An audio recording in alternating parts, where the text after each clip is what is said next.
Welcome to Muddy River News this week. I'm Bob Gough. My guest today is Jared Holbrook, the new executive director of the Quincy Catholic Elementary School Foundation. Yes, sir. Welcome. Well, thank you. Thanks for having me. I've known Jared for a long time, and of course, he's former alderman. He still shoots pictures, but now he has a new role. What attracted you to this position?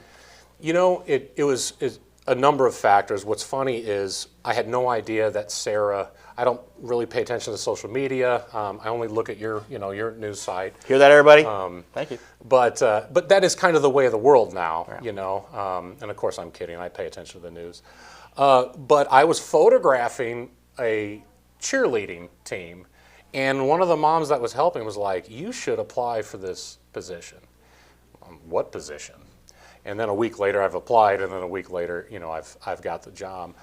But from the minute that she asked me, I started thinking about it. My oldest daughter is 14. She's going to be a freshman. My youngest daughter, Claire, is 10, so she's going into 5th grade. I have been almost like a stay-at-home dad for now their entire lives. Well, now they don't need a stay-at-home dad. Sure. I'll twiddle my thumbs, and during the day. And so that was factor one. Boy, I'd like to do more with my time. And the second was, as soon as you start thinking about the mission of a foundation or the mission of whatever job you have, it dawned on me that there's zero downside. There is nothing more important than helping people who can't help themselves, whether that's the elderly or the sick or the very young. And the mission, the core mission of the Quincy Catholic Elementary School Foundation is to make sure that parents who want their kids to have a Catholic education can have it. We are the funnel from which people who want to donate their time, talent, and treasure can donate through the foundation and guarantee that those funds are going to make that happen. This year was the first year we've instituted teacher grants. It's weird to say we, because I had nothing to do with it. But we instituted those teacher grants, so now that money can be diverted to helping teachers. So I think we gave out about $10,000 this year, and that'll all be awarded throughout 2025, 2026. But that was it. Bob, you and I know each other. I think it's great to let everybody know, I think, why we're so friendly with each other. We've known each other through Qces and through other Catholic things that you end up doing in a town this size, because we've got 4 parishes, and there's just so many events that revolve around the Catholic Church. I think being the Qces movement had a lot to do with this, and I just think one thing when you live a life and you make mistakes and you're not perfect, and you realize you can dig out from under that, and that it becomes the core of your faith is, hey, yeah, you've made mistakes, but you can be forgiven for that, and then you can hold your head up high. Well, this is me holding my head up high and saying, I want to be the person who helps people who can't have a hard time helping themselves. And when it comes to children, I want them, in spite of maybe their parents, just like my kids, in spite of my best efforts, the Catholic school system that they're going through, they happen to be at St. Dominic's, is picking up all of the failures that I have as a Catholic dad. And I know you feel the same way, because no question about it. We've talked about it. Yeah. And it shouldn't, if the Catholic Church doesn't have to be, and isn't a place, it's so against the Catholic belief that only the rich can participate. Well, it's not. It doesn't. None of that bears out in the numbers. Right. And from Quincy, the old way of thinking was only rich people go to the Catholic school system. Well, we both know that is not how it works. There's been so many families who have utilized. I know State Street Bank for years has had the loan program to help people through, and then the QND Foundation would bolster that, and now it's available for the kids who want to do K through 8, because again, the QND Foundation's been around many more years than the Elementary Foundation has been. Yeah. And now the elementary, and because back in the day, of course, when my kids were going, it was like $500. Yeah. And but now it's not. So now it's trying to go ahead and make it so, yes, your family can do this, and we will help you, because we want to help keep this faith going in Quincy and keep that drive, that dream alive, that a family can send their kid K through all the way to college with a Catholic education and not have to leave Quincy. Right. Right, and I hope that is the vision that we can push forward, is we've got it all in town. I mean, the Franciscans started Quincy University. Yeah. We've got a Catholic high school. A lot of focus has not been on the elementary side of it, but this is a funnel. And at the very top is preschool, kindergarten. I mean, that's what we're talking about. Yeah. And so as I love Notre Dame, I went through Notre Dame, and I went through QU. I graduated from QU. You don't have a lot of people whose children go through the public school system in Quincy, which is a great school system, and then jump to Notre Dame. Right. It doesn't happen. I think we're about an 84% rate of transfer from the Catholic school system into Notre Dame. And you want to be able to make that 100%.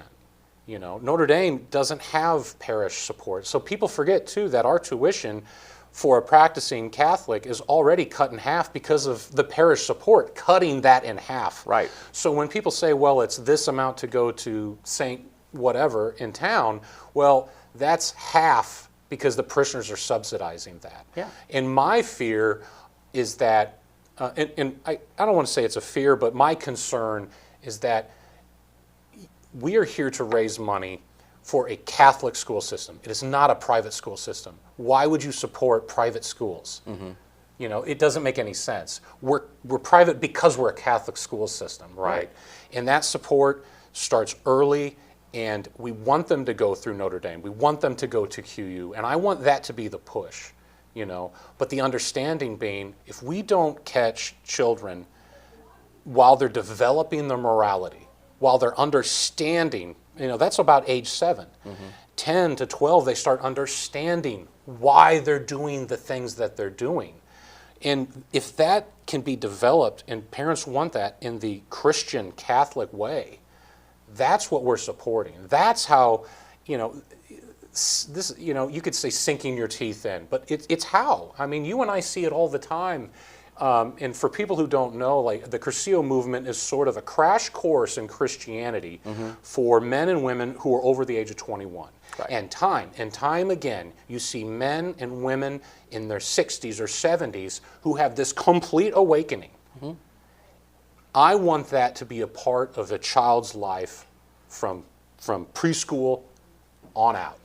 And you know, it's funny you make that analogy because it's sort of like the tech Cursillo analogy. Yeah. Because then you're having, you know, if kids are involved in tech later on, they'll want to do Cursillo. So if kids are involved at the you know, the parochial K-8 level, then yeah, of course they're going to want to go on and go to Notre Dame, and if they want to continue that faith journey, you know, even and go through Quincy University. So that's very analogous. And I think that when you look at the mission and the money raising aspect, and you're just selling Catholic education, it's the, you know, again, being a Catholic whose wife works for the public school system, whose kids went public, and my kids were PSR kids, and they had fantastic teachers in Martha Rapp and Jim Citro. Yeah. I mean, Oh, yeah. so we did the best we could, but we felt we should support the public schools because my wife was a public school teacher. And again, to each their own. I know there are a lot of public school employees who send their kids parochial. Great, and vice versa.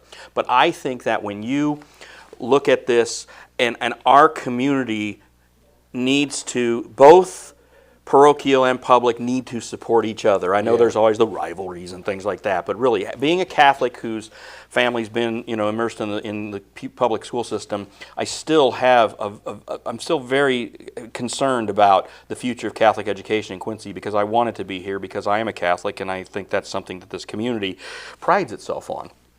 So anything we can do to work with you guys in Notre Dame or whatever to continue the mission, we always obviously try to help.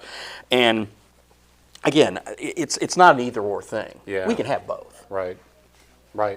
I totally agree with you, and I know you know this, but my wife she's her 20th year in the Quincy Public School system is this year. It's so great that I have that resource to know what not to say about Catholic education. Yeah.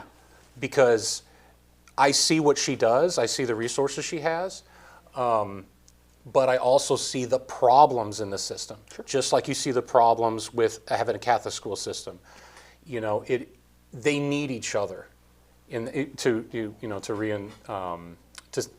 jump on what you said. We do need each other. It's funny, when you and I were growing up in the system, there was such a difference between the Catholic kids, Catholic school kids, and the public school kids, mainly because of sports. You had the CYO, which was just us playing the other Catholic school. Now, my daughters, their friends are in the public schools. They take dance with public school. There's none of this rivalry. Right. It doesn't exist. Right. There's no difference between the lives now. There's no, oh, I'm scared of them. They're in a uniform or they're not in a uniform. There's none of that. It really is about, do you want every day in every class Jesus to be a part of the discussion? Do you want God injected into, rightfully so, in a Catholic school system, your curriculum? Because I'm not trying to compete with the music program, Right. with QHS. Right. I have that discussion all the time with people. My daughter loves theater, and my daughter loves this, and it would be so great. And I go, well, those are the decisions that you have to make. Luckily, my decision is easy. Yeah. There are people who want that every day, and that's what we're here for, and that's why so many people want to support it. And I think it's also important, from the day that I got this job, which was last week when I first started, the misconceptions about what this role is.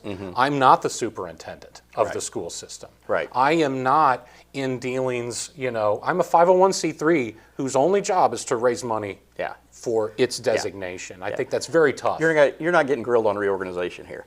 Yes, exactly. Which has happened. Yeah, I'm Which sure. has happened. Like, oh, you're going to do all the schools. And I go, no. I don't care. Talk to Chris Gill. Yes. Poor Dr. Gill, But no, it's unfair for me to say, oh, I have got nothing to do with any of that. No, I do. My kids go through Catholic schools. Yeah. I care who and what and where. Yeah. But in this position, I don't care what anything looks like. I just care that people can have the access. Yeah. It's able, you know what I mean? They're able to have that access to this. What do I care if there's 20 schools or one school? That's my job, is to support whatever's there. Yeah, whatever it So takes. Godspeed for Dr. Gill and his board, and we talk every day. We have to work hand in hand, because it's just him and it's just me. Yeah. But I always tell people it's like Mr. McDowell and Kurt Stuckman. They're doing different things, and no one conflates the two. Right. But you all have the same mission. But we all have the same mission. If you want Catholic education, come to us. And I think a big part of what I want to try to do is, through no fault of my own, a lot of people know me in town. I've been in bands for years. I play live music. I've been a photographer in town. I played music at 5 different churches in town. A lot of people know me. Yeah. And I just want to take advantage of that as an opportunity to go, hey, this is what the foundation does, and this is what you can do to support it. Yeah. It's that simple. Well, best of luck. Thank Again, you. when I saw you were getting the job, I called you and we had to correct a couple of jokes. But I know you're a great fit for this job. You're going to do a great job, and like I said, we'll be glad to help in any way we can. Well, I appreciate it, and thank you for that first bit of advice. I sent Bob the press release, and then the next call was, did I do that right? And it was like, yeah, except there's no quote from you. Oh, yeah, there's no We've quote heard from Jake me. Schultz, but we need to hear something from you. And you're like, Yes. oh, okay, I can do that. Yep. So I interviewed myself, and I'm like, oh, Jared, come on. You could do better than that. You did a great job. All right, All brother. right, good luck, man. Thank Take you, care. brother. All right. Thanks. We will talk to you next week. Thanks.